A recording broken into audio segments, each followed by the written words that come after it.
Goeiedag, ek groet u hier in die wonderlike naam van Jesus Christus uit die Weesligkantoor. Hierdie week praat die Here met my van en oor die opstanding tot en met hemelvaart. Die skrifgedeelte wat die Here vir my gegee het is in 1 Korintiërs 15 vers 13 en ander tekste saam met dit. Die vraag is wat Paulus hier vra, as daar dan geen opstanding van die dode is nie, dan is Christus nie opgewek nie. Vers 14, en as Christus nie opgewek is nie, dan is ons prediking vergeefs en vergeefs ook julle geloof. En dan word ons valse getuienis van God bevind, omdat ons teen God getuig, dat hy Christus opgewek het. Want hy nie opgewek het nie, ten minste as die dode nie opgewek word nie. Vers 16. Want as die dode nie opgewek word nie, dan is Christus ook nie opgewek nie. Nou maar vers 21. Want aangesien die dood deur 'n mens is, Adam, is die opstanding van die dode ook deur die mens, Jesus.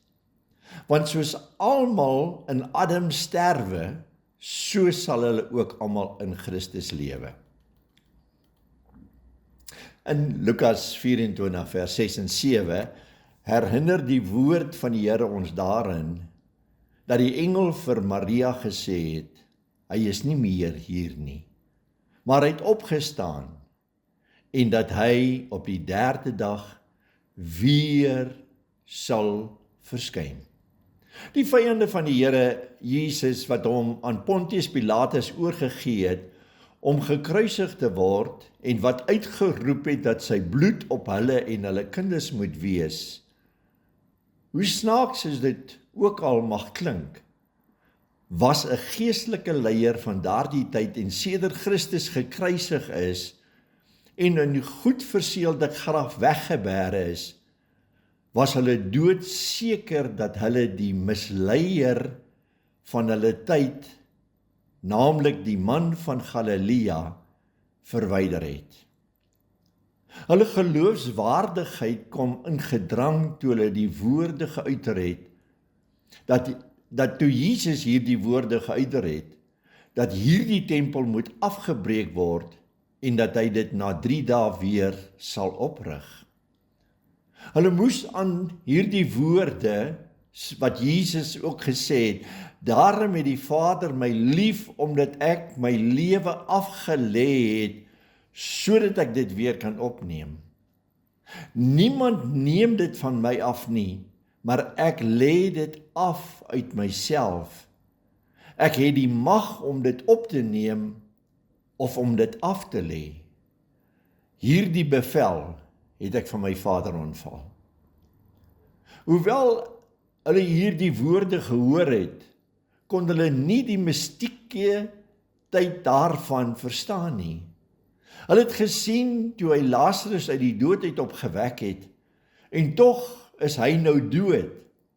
En ek dink die vraag wat hulle in hulle hart aangegaan het, wie sal hom tog na die lewe terug kan bring? Ja, die opstanding van ons Here Jesus uit die dood is die Nuwe Testamentiese standaard van krag. Dit is die voorbeeld van sy beloftes van die wat die Here kan doen vir sy mense. Die Ou Testamentiese standaarde was wonderwerke. Ja, die uittog uit Egipte.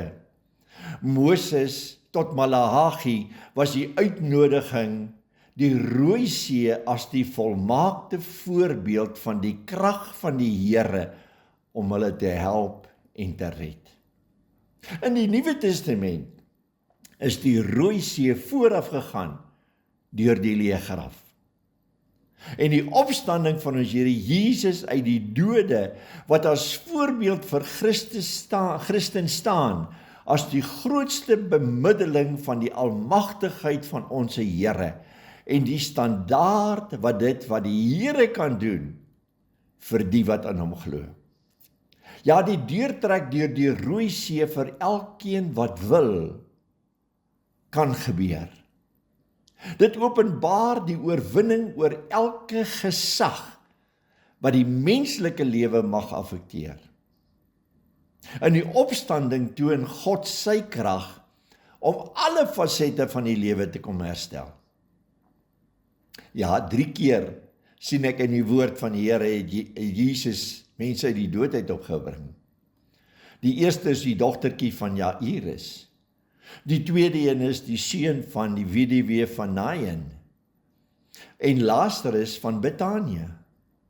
Almal is tot lewe teruggeroep op sy bevel.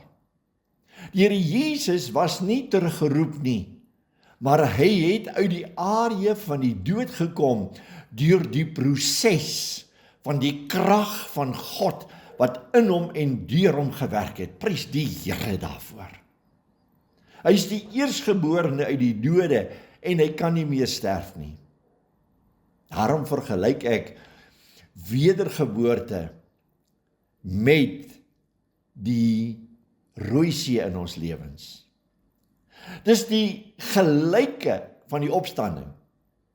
God maak die see vir jou oop. Jy sit in benoudheid, dat jy weet nie waar om te gaan nie. Nou staan die Here en hy roep tot jou en hy sê, wat roep jy tot my? Kloof die water voor jou. Deur die wedergeboorte kom die Here en hy kom vernuwe ons geesmens. Dit is daardie geboorte uit die dode uit. Dit is vir ons baie belangrik dat ons by die Rooi See sal stil staan. Nou verklaar Jesus in Johannes 5:24, voorwaar ek sê vir julle, daar kom 'n uur en dit is nou, wanneer die dode die stem van God, die Seun van God sal hoor, en die wat dit gehoor het, sal lewe. Dit is die kind van God se eerste opstanding. En hy weet dat hy uit die dode oorgebring is na die lewe, want 1 Johannes 3 vers 14 verklaar het, ons weet dat ons oorgegaan het uit die dood in hierdie lewe, omdat ons die broeders lief het. Hy wat sy broeder nie lief het nie, bly in die dood. Ja, Paulus verklaar in Efesiërs 2 vers 1, en julle het hy lewend gemaak, die wat dood was deur die misdade van hulle sonde. Ek dank die Here vir redding, vir wonderwerk in mense lewe, want redding is die grootste wonderwerk van die krag van God in 'n siel wat verlore is, as hy by die Here net wil kom. Dis die volmaakte werk van sy almagtigheid. Die Here doen niks kragtiger en heerliker as wat hy 'n siel red uit die dode nie. En wanneer hy die siel in 'n lewende verhouding met homself bring, kan ons van krag tot krag gaan. Dis die voorbeeld van sy uitstaande grootheid, van sy sterkte en die krag, en niks anders kan die dooie siel tot die lewe bring nie. Die Here verskyn eerste, daar by die graf, aan die wat die meeste na sy teenwoordigheid verlang. Ek wil dit weer herhaal. Maria het agtergebly terwyl die ander weggegaan het, nadat hulle die boodskap gekry het. Sy die meeste na sy teenwoordigheid verlang. Is dit nie wat ek en jy ook in ons sielsdimensie en in ons geesdimensie moet na soek nie? Verlange na sy teenwoordigheid. Dit was duidelik dat die Here aan hierdie vrouens wondere aan hulle siele gedoen het, veral Maria Magdalene, uit wie hy duiwels uitgedryf het. Hulle het na die graf gekom en 'n boodskap gaan vertel dat die Here Jesus nie meer daar was nie. Johannes en Petrus het na die graf gehardloop en dit ook leeg gevind. En het dit gou gelos, terwyl Maria daar gebly het. En wonder bo wonder, as jy na die teenwoordigheid van Jesus soek, sal jy hom vind. Want Johannes 20:16 sê, Jesus sê vir haar, Maria, noem my nie ook jou naam in hierdie môre nie, Sy draai haar om vir hom te sê, Rabboni, my meester. Sy was die eerste wat die boodskap van sy opstanding kon verkondig uit 'n lewende verlange in die teenwoordigheid van God. Ja, die disippels was opgewonde, maar tog ongelowig. 'n tweede keer verskyn Jesus aan sy volgelinge, Kleopas en sy vrou. Hulle het in die skemer teruggeloop huis toe, vanaf Jerusalem na Emaus. Toe die Here Jesus hulle neerslagtigheid gewaar, het hy hulle kom bemoedig. Hy het hulle eers as die onherkenbaar bewys, terwyl hy hulle aangaande die kruisiging en die opstanding ondervra het. Ja, toe het hy by hulle aan tafel gegaan. En terwyl hy besig was om die brood te breek, toe hulle herken hom. Weereens sy teenwoordigheid. Geskiedkundiges sê dat hulle, toe Jesus verdwyn, hulle kos net so daar gelos het en teruggehardloop het 8 myl ver, om hierdie gebeure aan hierdie disippels te gaan vertel. Terwyl hulle nog gepraat het, verskyn Jesus die Here aan al die disippels in die bofortrek en sê vir hulle, vrede vir julle. Hulle was verskrik. Hulle het gedink dat hulle 'n spook gesien het.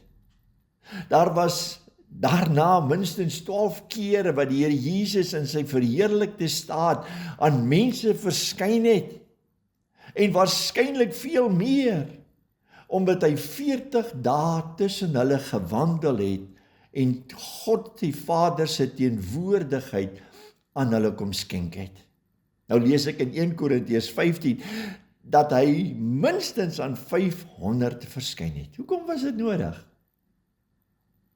Ja, die grootste vrees wat die Satan by die mens kan bring, is dat jy 'n lewende getuie van hierdie opstanding in jou binneste gewaar. Die Here wil hê dat ons van hom, sy opstanding en die realiteit daarvan in jou lewe aan almal gaan vertel. Nou sien ek in Handelinge 1 roep Jesus sy navolgers na die Olyfberg en het aan tafel met hulle gegaan, vers 4. Daar gee hy die laaste opdrag van sy koninkryk oor die Heilige Gees trooster waarop hulle moet wag. Ek lees in Handelinge 1:4, terwyl hy 'n keer saam met hulle aan tafel was, het hy hulle beveel, moenie van Jerusalem af weggaan nie, maar bly wag op die gawe van julle Vader beloof het, soos julle van my gehoor het. Johannes het wel met water gedoop, maar julle sal binne 'n paar dae met die Heilige Gees gedoop word. Vers 8 van hierdie selfde Handelinge. Maar julle sal krag ontvang wanneer Heilige Gees oor julle kom, en julle sal my getuies wees in Jerusalem, in Judea, tot aan die uiterste van hierdie wêreld, daar waar jy na my teenwoordigheid smag. Aan tafel praat Jesus oor die sake van sy koninkryk van God, uit sy opstandingskrag. Die eerste verse van Handelinge is swaar gelaai met intense betekenis. Die boek open met 'n indringende gesprek oor die sake van die koninkryk van God, vers 3. Hoewel die apostels nie die tye en spesifieke geleenthede geken het wat God in sy mag bepaal het nie, sê Jesus vir hulle dat hy aktief in en deur hulle wil werk. Nou sien ek in vers 9, nadat hy dit gesê het, is hy opgeneem terwyl hulle dit sien. En 'n wolk het hom weggeneem, sodat hulle hom nie meer langer kon sien nie. Terwyl hy weggaan en stip kyk na die hemel, het daar skielik 2 mans in wit klere langs hulle gestaan. dit sê vir hulle, Galileërs, waarom staan julle so na die hemel en kyk? Hierdie Jesus wat van julle af na die hemel opgeneem het, sal net so terugkom, sodat hy julle kan neem waar hy is. Wat is die rol van Heilige Gees dan in jou en my lewe, uit hierdie opstandingskrag van Jesus se bediening? Dit beklemtoon 'n wedergeboorte, wat gevul word van die kruis tot by die ewige heerlikheid van God. Ja, die woord verwys na, hy's in 'n wolk weggevat. Dan kom dit dadelik by my op, in die Ou Testament, wanneer God verskyn het, was daar 'n wolk. Nou, in die bovenvertrek, in Handelinge 2 sien ek, is daar die plek gevul met die Gees en die wolk van die Here, en almal het in tale begin spreek, soos die Gees van hom gegee het.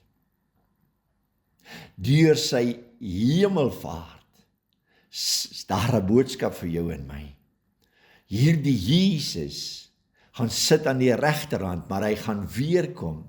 Terwyl hy aan die regterkant van die Vader is, tree hy vir ons in. Hy bemoedig ons met Heilige Gees wat in ons gee, hy ons die krag, sodat ons kan volhard. Jesus is die koning, hy heers, hy het opgevaar, en nou sit hy in hemelse plekke, en hy heers daarvan. Hy heers oor jou lewe. Dit maak dat ons betekenisvol is, om ook te verlang na daardie oomblik, dat ons uit hierdie lewe uit sal uitstap, en saam met hom in sy hemelse plekke kan sit. Dis nie net 'n blote weggaan nie, hy gaan om vir ons 'n plek te berei. Hy's opgeneem, ja weggeneem, die oorgang na die ruimte van God se dimensie. Dit is hoe die Here met ons wil praat. Daar moet 'n verlange wees, ons moet wag op die Here. Handelinge 2 sê, terwyl hulle eendragtiglik saam gebid het, het God gekom en sy Gees, die Heilige Trooster, oor hulle uitgestort. Daar was tonge van vuur, wat die ou mens afgebrand het, maar ook die heerlikheid van God binne in hulle ingesit het. Die Here wil hê dat ons uit hierdie opstandingskrag van hom, wat Jesus uit die dood uit opgewek het, in 'n lewe vol verwagting, in sy teenwoordigheid, gedurig deur, met die oog gefestig, daar kom 'n oomblik, 'n verlange daarna. My siel verlang so na die hemel, daar waar die engele sê juig, prys sy wonderlike naam. Kom ons vra hom daartoe. Hemelse Vader, terwyl ons op U wag, neem U Gees nooit van ons af weg nie. Bring ons in U teenwoordigheid. Here, dat ons altyd deur bewus sal wees van U wolk, Heilige Gees, wat ons harte vul, sodat ons in geregtigheid met U kan staan. Maar meer nog, gee ons krag sodat ons kan getuig, dat die wêreld sal weet, Jesus leef, nie net omdat die Bybel dit sê nie, maar hy leef hier in ons harte. Ons eer U daarvoor. Dankie Jesus, dat U vir ons intree by God die Vader.